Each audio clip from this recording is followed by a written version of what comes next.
Welcome back. We're going to put some detail onto our shed. I'm going to use a few tools for that.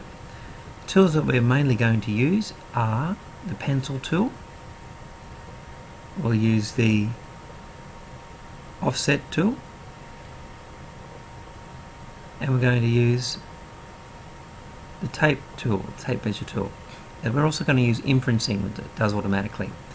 So I'm going to bring a door a meter from this edge and a meter from this edge. So I need to put those sizes in first. An easy way to do that is to use the tape measure tool. So I'm going to click on the tape measure tool.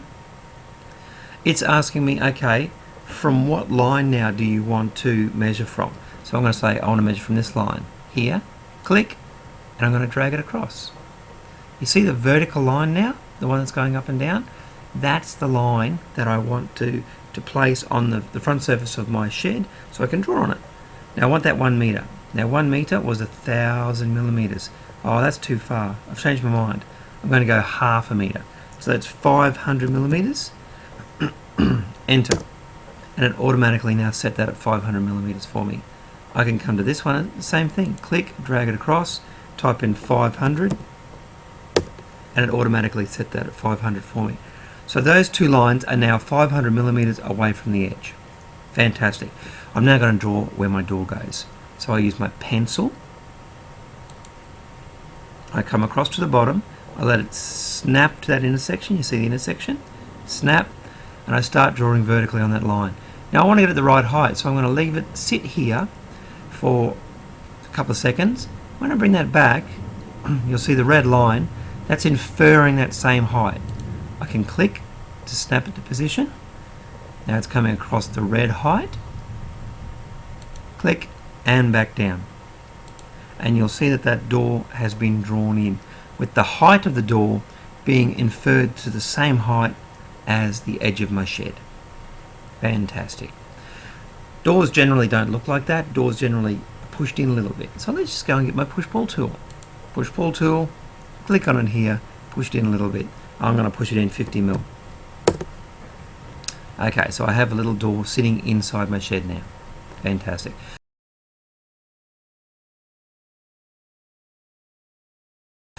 Now I'm going to use I'll put some windows in this side here. So to put the windows in this side, I need to use my tape measure tool again. Tape measure. From this line here, and then click down. I'm going to go down 200 millimeters. And from here, I want to go down, I don't know, let's go down 400 millimeters.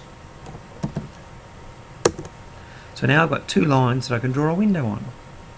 So I might grab my rectangle tool, and I'll just start drawing down and across.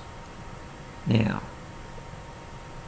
that is a golden section, and if you keep going across, that makes it square. Doesn't look square, sir. Let's just go with square, and I'll click it. Okay, come across a little bit, and come down, and wait until it says square again. Square. Come across a little bit. What about your dimensions, sir? Yeah, I'm not worrying about the dimensions at the moment. We're just getting it to look like it's got windows in the side.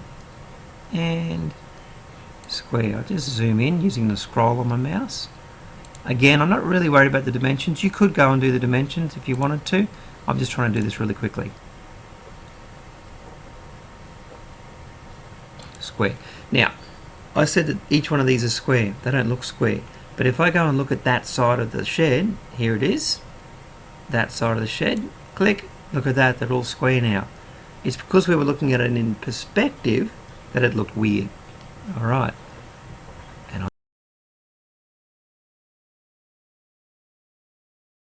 just look at that in perspective again. Each one of these now we're going to push in a little bit. So I'll use my push pull tool. Push it in a little bit. Yeah, let's go 20 mil. I don't want to have to type 20 mil every time because I'm lazy. So I'm going to click on this. Look at that, it comes out, goes in. But if I bring this back to this surface, it infers that same height or that same dimension. Push it into that surface, click, push it in, and you can see I'm stepping each one of these windows back the same 20 millimeters. There we go.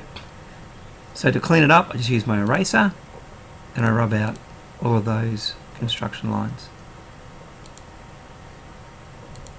and now I've got a front door to a certain size, and I've got some windows. I had to set the window heights, but I didn't set the position that way because I was lazy. You can do that if you want. The last thing we're going to do is we're going to put some materials on. Materials are very easy.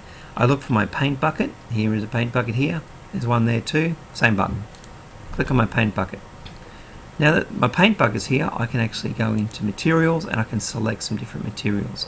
I'm going to go for some roofing materials. Here's some roofing materials, and I'm going to put a shingles on the roof. Don't see it often here in Australia, but there's some shingles on the roof here.